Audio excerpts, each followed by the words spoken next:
2, 3, 4, boom, down here to get away. Hustle, the city just wasn't made. Found a town that ain't worth noting. Skies and roads are wide and open. Feels like I'm getting back to my roots. Switched out my sneakers for a pair of boots. Just gotta find community.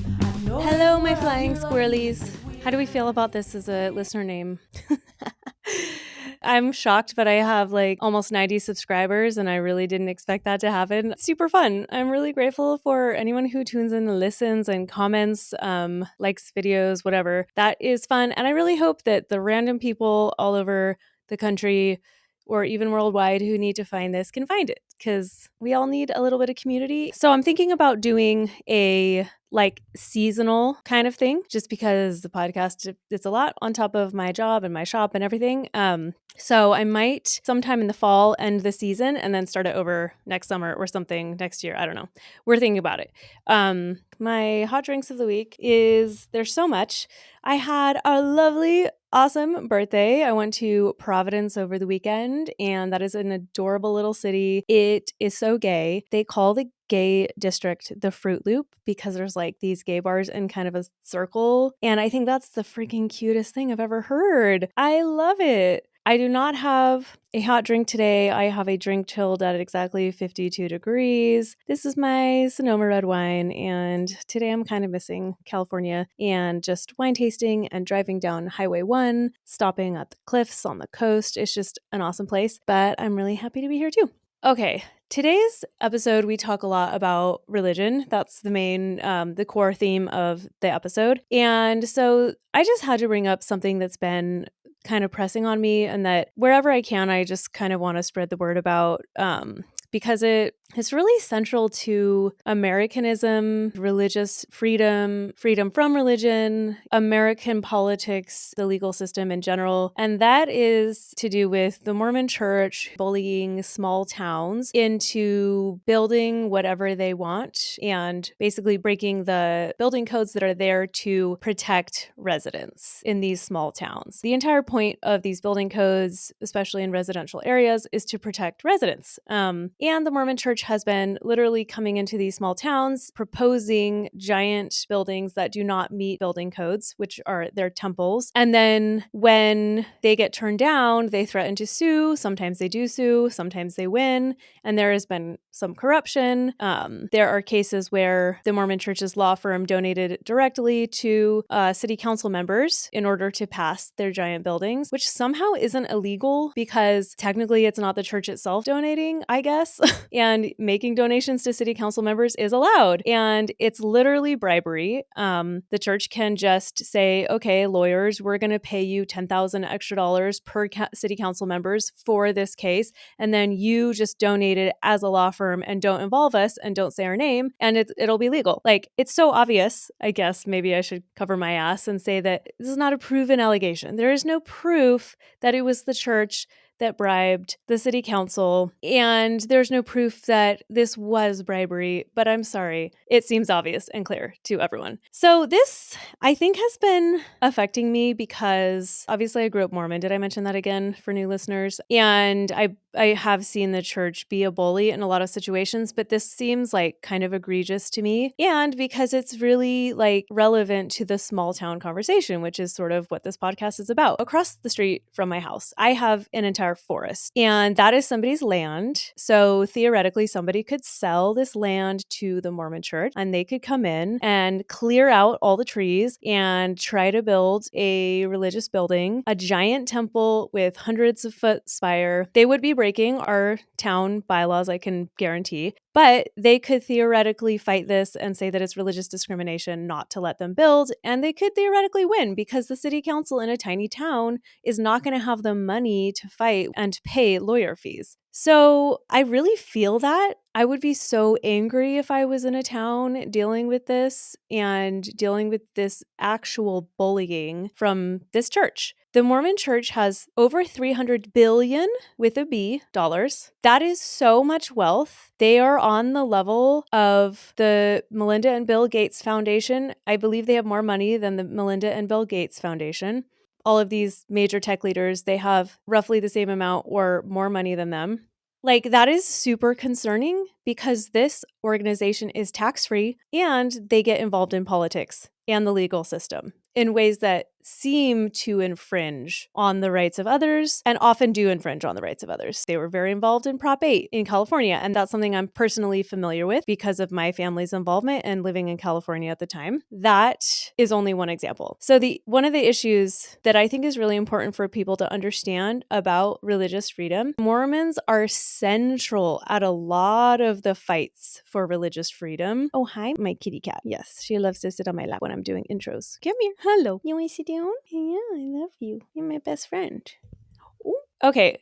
This is an American issue. I fully believe that. I'll just say that there are full podcasts dedicated to talking about this. I recommend a podcast called Mormonish, which is so great because those of us who were raised in Mormonism and have 6 generations in our past, I think that a lot of us acknowledge that it is our heritage, but having officially resigned from the church and disavowed it, we definitely are not Mormon anymore. So there's this aspect of like, well, I guess it's Mormon-ish. Like, yes, we talk about these issues, or at least on this podcast, they talk about these issues, but they aren't actually Mormon still. Back to this being central to kind of American freedoms and freedom from religion and stuff like that.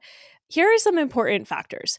There were 3 Mormon senators, I believe it was senators, who proposed, lobbied, and fought for, I don't have all the right terminology, but this is kind of what happened. They proposed and got passed a law called RLUIPA. Basically, it's a law that says that religions can't be discriminated against when they want to build in a town. And that's great. We don't want discrimination. But what's happening in these small towns is not discrimination against any religion for beliefs or whatever. It's just a commitment to keep the residential building codes that protect residents. And RLUIPA does not allow an infringement of the law. That is not what it's saying. It's saying that you can't prevent somebody building because of religious discrimination. You can't treat a religion any differently than you would anybody else or any other religion. These were Utah senators that passed this law. They're Mormons, and they passed this law specifically so that they can try to get their temples built more easily. So no, they are not thinking of anyone else. They are not thinking of protecting any other religion. They are thinking about themselves. And this church now is primarily a real estate corporation. They own more land in multiple states than any other entity. So, I mean, to me, this is so essential, like, for people to know.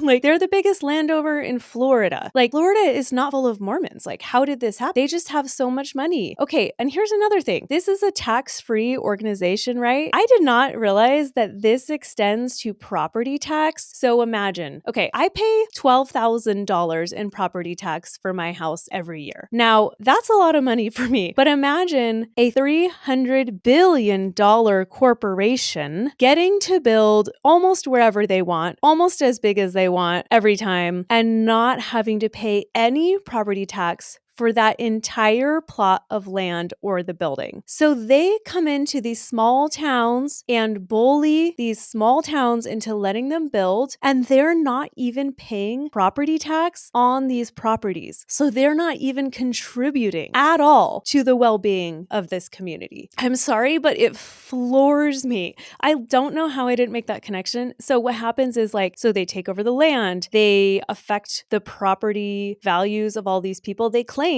always claim that this will increase property value. But what happens when property value increases is that property tax increases. So they're now increasing the property tax for all these residents who don't even get to attend their temple, because you have to be a Mormon, and not just any Mormon, you have to be a Mormon in good standing, meaning you have followed all the laws and you're paying 10% of your income to this church. That is the kind of Mormon you have to be to attend this temple. So all these residents who are not members of this church, now they're paying higher property tax for the sake of an organization that doesn't even have to pay property tax, and they get zero benefit. It's like you're paying membership dues so that somebody else can attend a club, like people you don't even know or care about. It's crazy. So I just like have followed these stories really closely for months because this is happening in small towns all over the United States. There's like several cases going on in Wyoming, in Texas, in Vegas area. And like, I know that it seems like it's special interest, that it's only about Mormons and these small towns, but I really believe this is like very relevant to all Americans because it's central to the way that our legal system works and the politics and like corruption. Like, why are we not taxing the church when they are pulling stunts like this? Like, why would we not tax a $300 billion corporation, especially considering the fact that they manipulate and lie to their members and they convince their members to give them 10% of their income? So they're accumulating all this money, and instead of giving it to charity, they put it in the stock market instead. Historically, they've only given 0.1% of their wealth to charity, 0.1, yet they ask 10% of every member's income. In fact, they demand that if you want to attend the temple. So I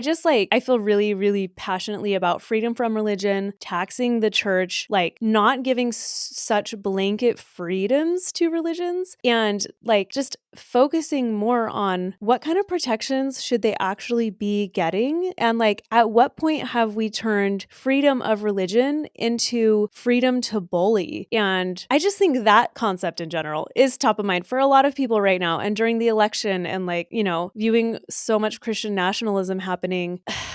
There's so much to care about in the world today. Take care, you know, but like this does feel like something that's close to home and could happen to you if you live in a small town. Anyway, it's just something I've been thinking about, especially after talking so much with Mike about religion. So I want to introduce Mike. He lives in Nashville. He has actually not had the small town experience necessarily, but he has had the religious upbringing experience and has such an interesting story to tell. He was a pastor for some time. He did a lot of free labor for the evangelical church that he was a part of. And I think that so many people who listen to this podcast or are raised religious, or maybe are currently being raised religious, like this is going to be so relevant. Just talking about religion and how it impacts the queer experience. And then the concept of self-acceptance and, you know, does God make imperfections? And for those who still wish to be religious, like, is there a way to reconcile your faith with your queerness? And I think that there is. So without further ado, I haven't even had a sip of this yet. But without further ado, I want to introduce Mike. And I just have to say that because of my upbringing, these conversations are my favorite conversations. I love to talk about religion and freedom from religion and religious trauma. Like, I just love all of this. And yeah, I loved our conversation. So please enjoy part 1 of Way Out Here. I'm your host, Laurel Hell, and this is Mike. And this is Wally. She's been a guest on Way Out Here so many times. Look how cute. That's my Willie. Should we go watch a horror movie? Let's do it. Way Out Here. Welcome to Way Out Here. Yay! Thank you. I'm honored to be here. Yeah, normally this podcast is for people, like queer people in small towns and remote areas. And of course, anyone can listen, but those are usually the people that I interview. But I thought that you have some really key experience that is going to be very familiar and common to a lot of people who either grew up in small towns or live in small towns now. So do you want to just give us like the briefest rundown of what your background is? Yeah, I grew up Evangelical Baptist. I got saved when I was 4. And then, shortly after that, I was aware that I wasn't like other boys. I was 10 when I realized I was gay and was like, I can't ever tell anybody this. And then when I was 18, I had some pretty significant experiences in my spirituality that eventually would nudge me out of the closet. And were you a pastor at some point? Eventually, yeah, like years later from that. Yeah. Awesome. Let's get into it. There's literally nothing I love talking about more than religious trauma. I grew up Mormon, so it's not the same, but there are definitely going to be threads that are similar. So tell me a little bit about where you grew up and what your family was like. So my dad's Japanese, and my mom is American. I thought maybe from the last name. My best friend's Japanese, so I was like, Maeshiro, right? Is that right? Yep. Nice. Oh. Yeah. So my dad is from Okinawa. My mom is from Washington, but they met and got married on Guam. So that's an Hmm. island in the middle of the Pacific Ocean. It's a US territory. That's where I was born. Native people in Guam are Chamorro, so they're brown, right? So I was like in a brown culture with a Japanese dad and a white mom. And so that was the introduction to the world that I was born Yeah. into. And so there's a lot of navigating nuance and intersection and yeah, from the get-go. Yeah. Were your parents already religious when they met? Nope. They became religious when I was 4. And so when they had their Oh, massive okay. conversion together, then they put me in church immediately. Yeah. Okay, so how long did you live in Guam as a family? Till I was 10. There are lots of missionaries, who came to Guam, but then I think they were on a business trip in Georgia. So they came to the mainland of the States, and that's where they got saved. Okay, interesting. Was it like a happy upbringing? Oh, good question. I think the big honest answer has to be no. No. Hmm. But also my parents aren't terrible people, so it's like hard, it's Yeah. confusing to try and answer that. So like my dad was physically abusive. My mom was Hmm. as well, but not as bad as my dad. Our house was intensely patriarchal and obviously deeply religious. So I grew up, my sisters and I all grew up kind of terrified of our dad being at home, and then as a closeted gay person, that just added another layer of like fear and trepidation. On top of all that, the religious like fear of God and hell and demons and whatever, Hmm. like that just added another layer of fear. So like there's a lot of fear growing up and a lot of fear of punishment and fear of authority. And so my parents often got praised for how well behaved my sisters and I were whenever we went places. And I think back to that, and I'm like, damn, we were not well behaved. We were terrified. And Hmm. that's like not Yeah. something that we should be celebrating, So it got really awkward when I kept hearing my parents boast about that in my adult life. And I'm like, this isn't what you're describing. Anyway. Yeah. So, were there any cultural challenges, both with being raised in Guam and then moving to the States as a child who'd kind of been raised in a different environment, but also with a Japanese father and an American mother? Like, how did that kind of play into it? Yeah, I didn't realize until my late teens when I lived in Japan how Japanese I actually was. I thought I was a white dude with a Japanese dad, right? Because I was raised in America. But when I lived in Japan and I had some other friends who were there who were not Japanese and they reacted to the culture, I was like, oh, like that makes Mm-hmm. sense to me. I get that.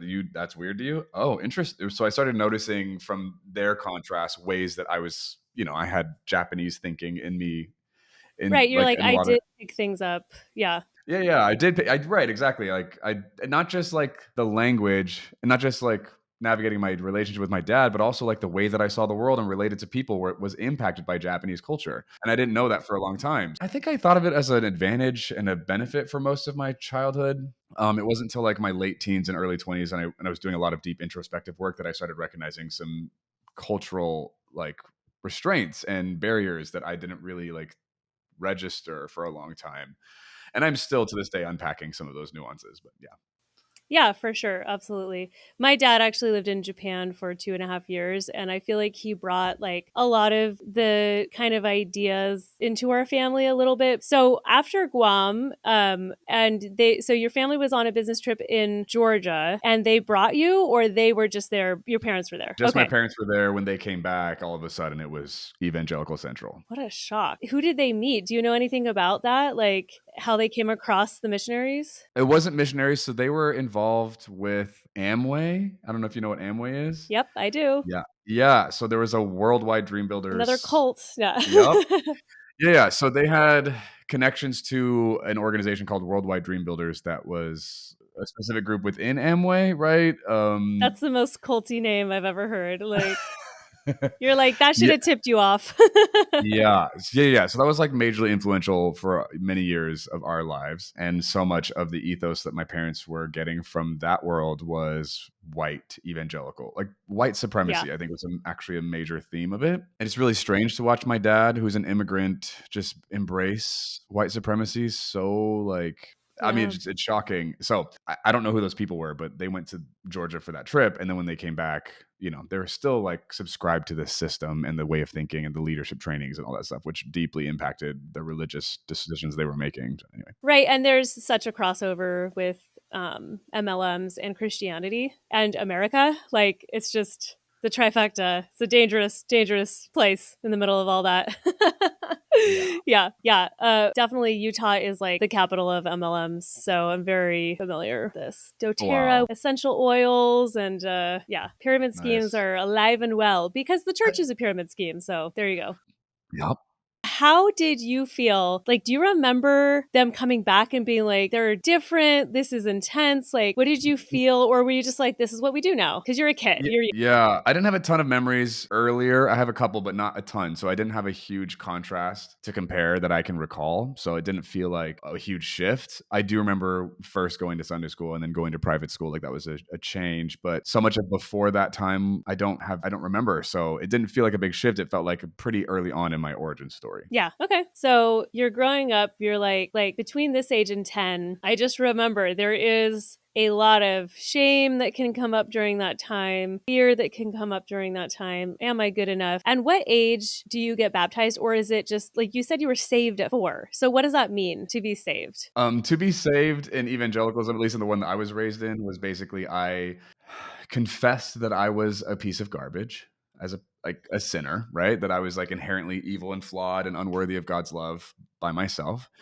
And I recognized that Jesus's blood sacrifice was the only thing that would make me acceptable to God. And that if I invited Jesus in to be my Lord and Savior of my life, I gave my life to him, then I would be acceptable to God and I would get to go to heaven instead of hell. So like I prayed the prayer and that was the salvation thing. Baptism was a secondary thing that isn't required, but Okay. was like it's treated as a spiritual thing, but I think it's mostly a social like show of loyalty and like Yes. submission to the ethos. And so I think I was 8 when I finally decided I wanted to be baptized. That's interesting. Mormons get baptized at 8. That's like the age kids get baptized. That's probably around the age of accountability, right? Yeah. The age of account. That's what they say. Can we actually talk about consent a little bit? Like, Yeah.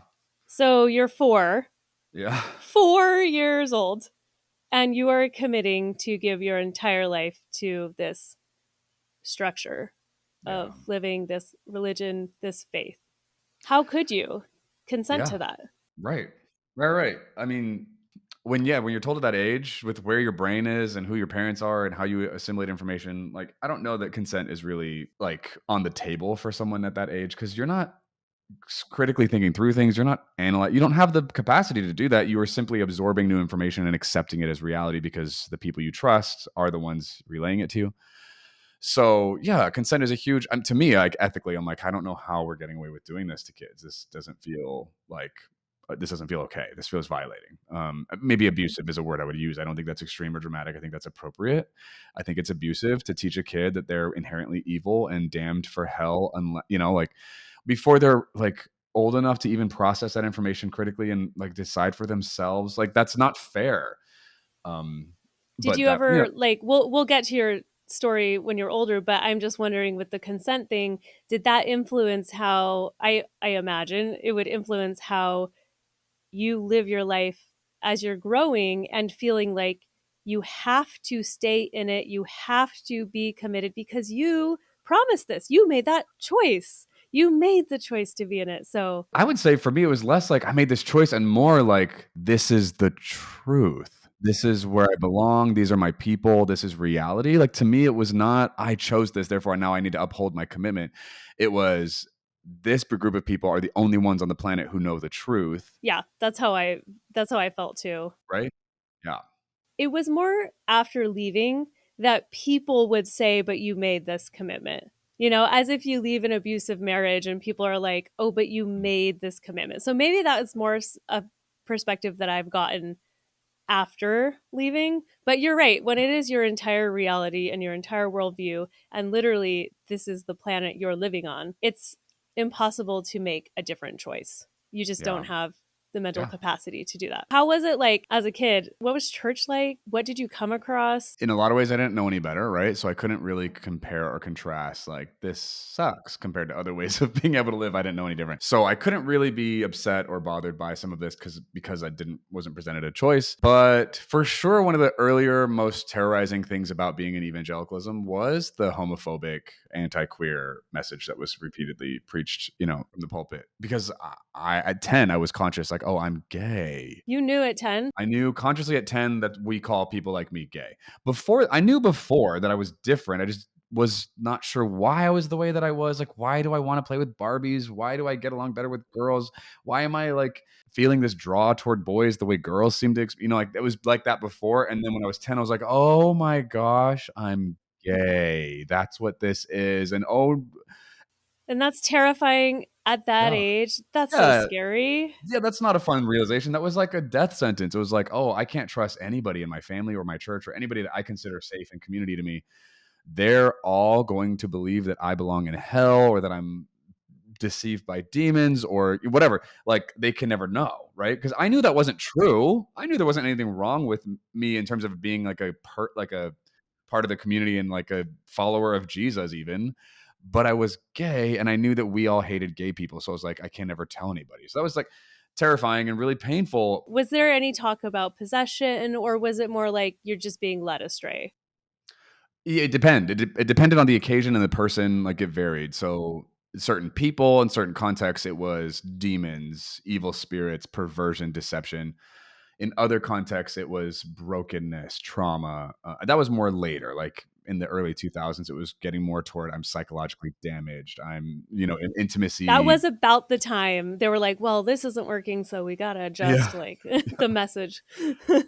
Yeah. Yeah. So like in the 90s, it was absolutely like Satan, hell, demons. They were, preying on people. Gay people were just like tools of like spawn of Satan, basically being used to accomplish the work of the devil.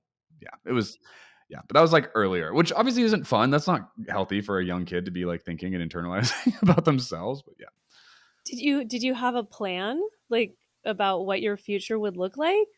My plan was fearful denial and avoidance. I basically just continued to push off the dread of having to marry a woman or being stigmatized for being single forever. I just kept pushing that off into the distant fantasy future that I didn't have to deal with. I just kept, I was young enough that I didn't have to You're think about it. I had to young, deal yeah. with it. Yeah, that's Yeah. later. That's for old people, I just kept pushing it off. And then, like in my mid to late 20s and then early 30s is when it really started. Like the future was now. I had to start.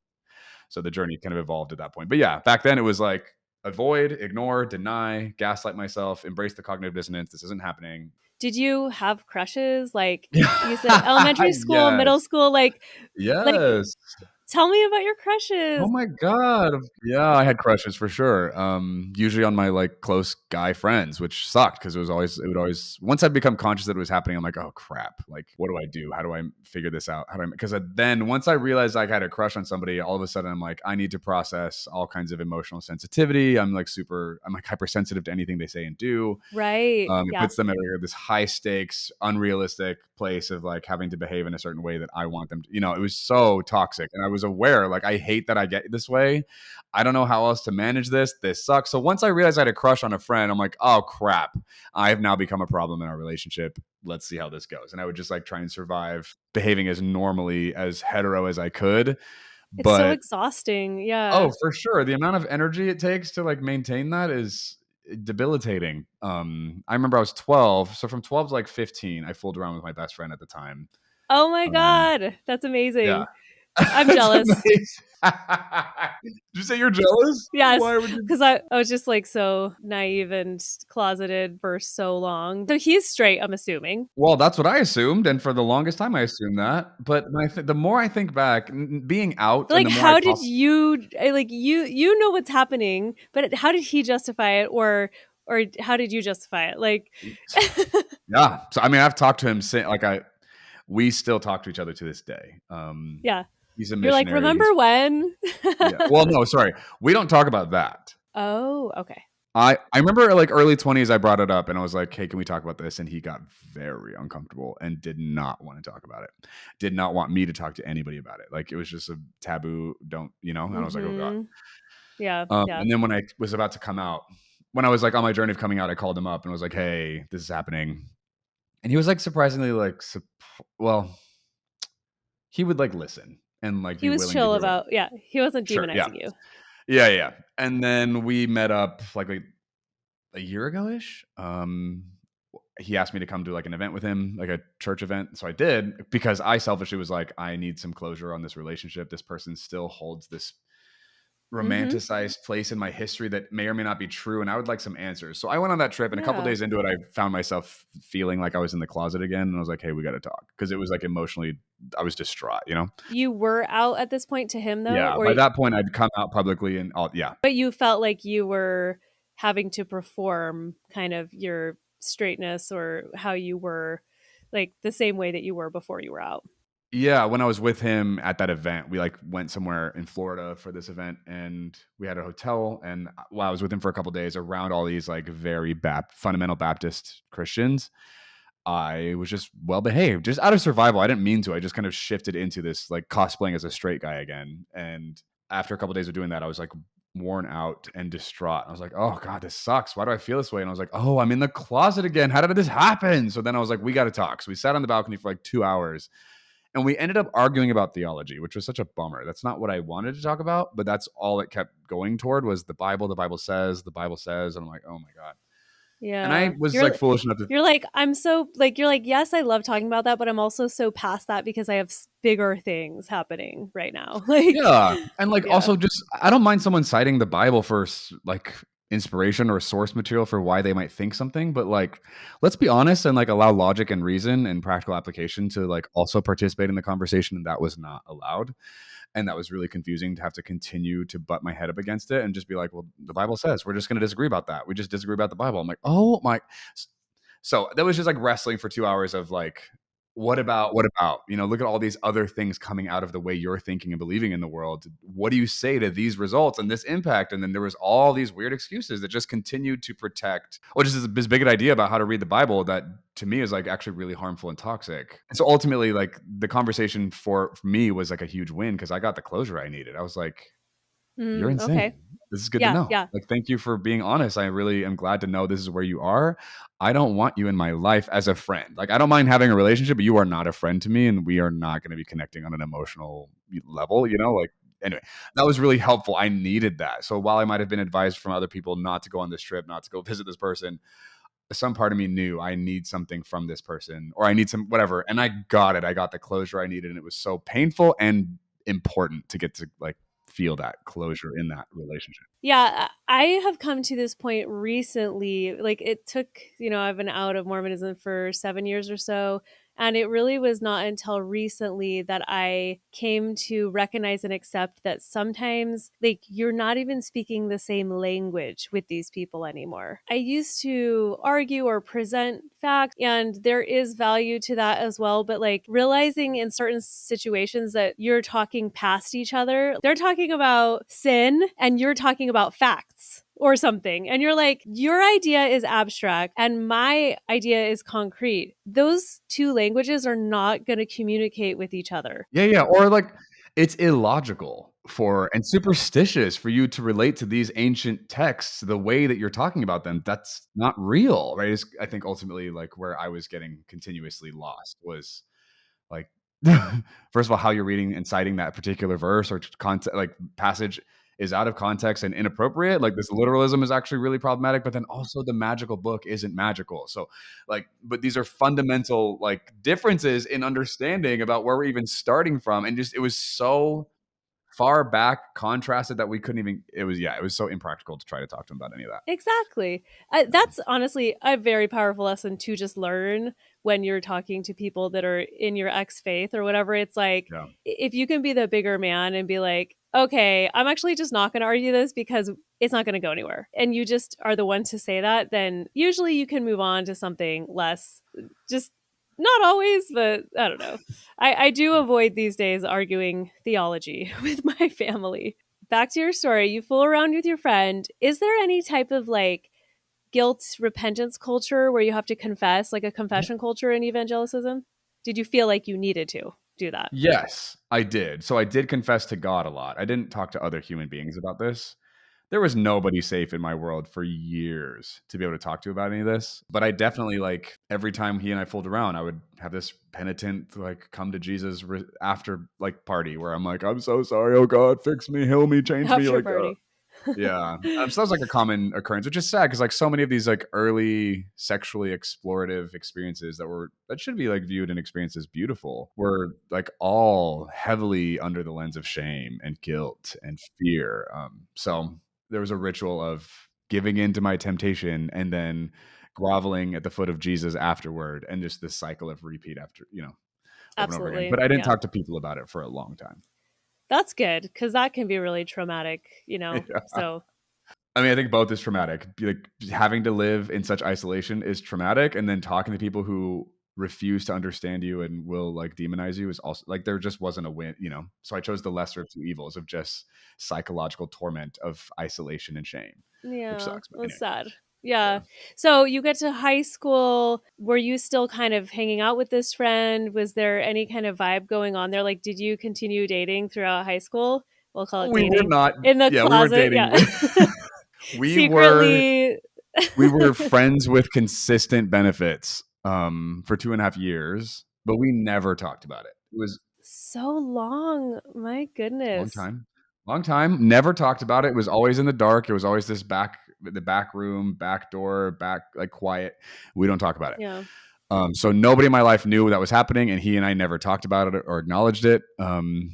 And then when I was like 14, 15, I went to Bible camp. I went to Bible camp every summer, and that summer, for whatever reason, that preacher preached against sexual immorality over and over and over again, and then hit homosexuality in one of the sessions really hard in like this fire and brimstone, terrifying way. And I had like a borderline panic attack in that sermon because I thought God was going to expose me to this preacher as like this filthy homosexual.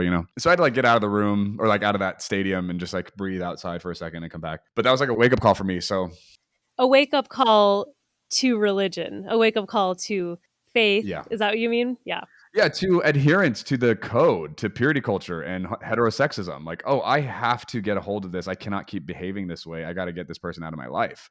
Like, I can't have him in my life and not go there. It will always end up there. So I need to get him out of my life, basically. So somehow I weaned off of him and cut him out of my life. And we just like stopped hanging out. I stopped accepting invitations to go to his place. I stopped inviting him to mine. I got busy with a bunch of other friends and just threw myself into what I would have called ministry, and just like very religious, very Christian. And so that's how that ended. And then I was like a celibate monk for many years after that. Adolescence that is the time they freaking get you, like my history kind of was like masturbation or whatever, and we do have to confess in front of somebody for like sexual sin. Yeah, a middle-aged man when you're a teenage girl, lovely. I know. And so yeah, exactly, that face, thank you. So it was such a traumatic experience that I was like, I swear I'll never do this again. And I didn't till I was 28 and had left religion. Like, is that the most unhealthy thing you've ever heard? Yeah. Oh my Oh, God. I know. So it was just like, yeah, it was intense. And I think I was 15 years old when that happened. And it's like, that is just when they get their claws into you. And I think there's a lot of like moral angst that teenagers have, whatever it is about. Sometimes they get involved in politics. Sometimes there's just a lot of different things, but you feel morality stronger because your emotions are so strong.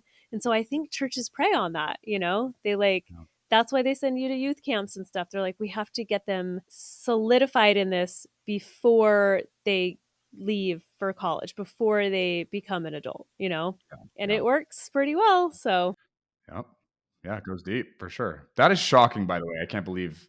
What did you think would happen if you didn't? Sorry, I know I'm the one being interviewed, but I'm just oh fast. no, it's a conversation. It's a Okay, great. conversation. Yeah. What did you think would happen if you didn't like? Let's say you kept masturbating and just didn't confess it. What would happen? That to me was not an option. To me, I knew I eventually would have to confess to be right with God. And even after repenting and being forgiven, I carried the shame of it my whole 20s. And I was like, no man is going to want to marry me knowing this horrible secret about me. To me, because like you were talking about fooling around with your friend, that shame cycle, I had that also like every time I masturbated. So I was kind of like, I'm just going to feel like shit about myself every time I do this. So Yeah. I have to stop. Like I have to do something so extreme that it will actually work and I know that I'll stop. Yeah. Wow. Kind of like you cutting out your friend. Yeah. Yeah, yeah. What's kind of funny is like late high school. So I'm like in my celibate journey at this point. I remember being in small group at church, and these guys, we'd get honest and they would start confessing about porn and masturbation. And I'm like, there was literally a period of time, I don't know how long it lasted, but I was like, what the hell is masturbation? Like, what are they talking about? Like, I didn't know what they were talking about. But, like, and so I didn't know what these guys were doing on their by themselves. And I'm like, I literally did not physiologically understand what we were talking about for a while, like awkwardly for a long time. Because to me, an orgasm, I only ever experienced an orgasm with this friend, right? That's the only time that ever Amazing. happened in my Yeah. life. So I associated that experience with him. And so I assumed, anybody having this incredible experience, you had to do this with other You have people. to I be had with no somebody. idea. Yeah, I had no idea you could do it alone. I didn't know that for years. I literally didn't even have the option of They doing it because I tipped you didn't. off. They tipped you off. You're like, now I know and now I can. It's like these I group mean, it's yeah, when people it was. confess or like, yeah, it's like most kids don't know what this word means. And now like when you teach them, it's like, well, what are they gonna do? They're gonna try it. Like Well, yeah, for a while I was like, okay, they keep talking about this, and it's not just one guy. It's like a bunch of guys keep talking about this. What? I don't get it. But I also could not ask about it. I couldn't ask about it because I didn't want to talk about my sexuality. I never wanted to have conversations around sex or sexual practices or any of that. So I just avoided it and stayed ignorant for like awkward amount of years. It's freaking purity culture is the worst. the worst. Yeah. Okay, so like at what point were you starting to consider like preaching or ministering? Well, I from a very so talk about consent. From a very young age, I had the idea in my head that the most important, successful, meaningful job you could have was to be a preacher because of how we related to church, like the way Yeah. especially my mom, but my parents both, like it was just such a venerated role. And I was like, I want to be that guy. I want to be the guy with the microphone. So that had always been deeply embedded in my psyche from a young age. And I didn't really unpack or like examine that for a long time. I just assumed it was my dream, right? Or it was like what God was leading me to do. It was like a lot of that. Yanya Lalick, who you may know, she's a cult expert and she's been on a lot of cult documentaries. She calls this bounded choice. So she wrote a whole book about this. And it's essentially they give you just enough freedom that you think you're making decisions for yourself, but it's all inside a box. Does that resonate? Yeah, that's my life. That's what I did. Thank you for that. Super cute. Yeah. So for a while, like that was just like I assumed that's where I hoped I would end up. I didn't have like a plan. I just kind of hoped that would be what I would end up getting to do. And I was like bracing myself for doing some kind of secular vocation if I didn't get to be in ministry. And then, And ministry is paid in the evangelical church. Is that right? Oh, I yeah. don't know. Is it It paid? depends. It depends. It depends on the church, depends on the minister, it depends on the context. But people who are, I don't know, prestigious, anointed, like whatever, they are definitely paid. Sorry, that was all like said with air quotes, but yeah. So were you actually fully preparing to work in a secular No. field? Okay, so you were Oh, like, you know sorry. what I mean, like as a fallback. Like Yeah. I was emotionally and like vocationally like prepared to be a what do you call it? There's a Christian phrase for this, a marketplace minister where you like work in the world but you still follow Jesus, I was prepared for that as like a fallback, like okay, I'll do it if I have to, but ideally I'd like to be in ministry. yes. Um and That's a then I really interesting term, marketplace minister. yeah. Wow. Yeah. In the world but not of the world, as we say. Yes. Exactly. So what happened was when I was 18, I had a really intense dramatic experience with who I understood God to be. And then when I was 19, it happened again in an even more dramatic fashion. And when I was 19, I had an experience where whoever I understood God was, they told me they wanted me to be gay, basically. Really simplifying this experience. And I was like, you can't say that to me. What is happening?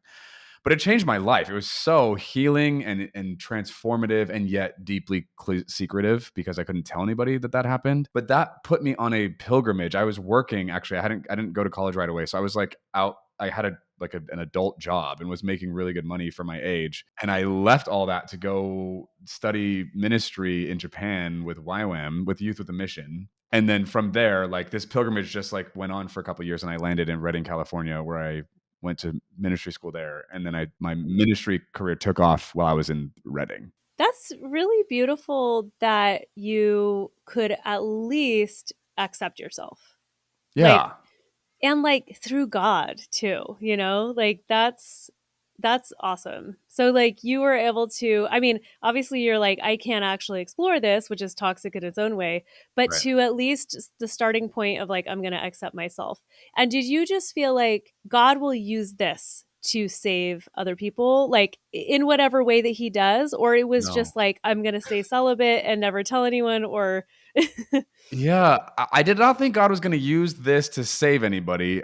What I actually tried not to think about it very much for a while. I know it sounds really strange. I didn't wanna think about it very often. I was deeply moved. I had, like, 10 experiences like this, where, like, God would show up at a random moment in my process and, like, say something to me or, and it would yeah, it would be so deeply impactful and transformative internally, but I would not tell people what happened because it continued to affirm me as a gay person, and I knew I wasn't allowed to be gay. 2, 3, 4. Mike and I had so much to talk about that I split this episode into two. So come back next week for part 2 of my conversation with Mike. Feels like I'm getting back to my roots. Switched out my sneakers for a pair of boots. Just gotta find community. I know there's more out here like me, cause we're here. Oh, I know we're here. Oh yeah, we're queer and way out here. Sometimes when I'm here really testing my patience, ran out of swipes, had to spam my location. 500 miles ain't really that far. You know, maybe I can fix my car. Hills and mountains and trees and stars. Beautiful, but it ain't no gay bar. So many queers across this nation. I hear every one of them saying we're here. Oh yeah, we're here. Oh yeah, we're queer and way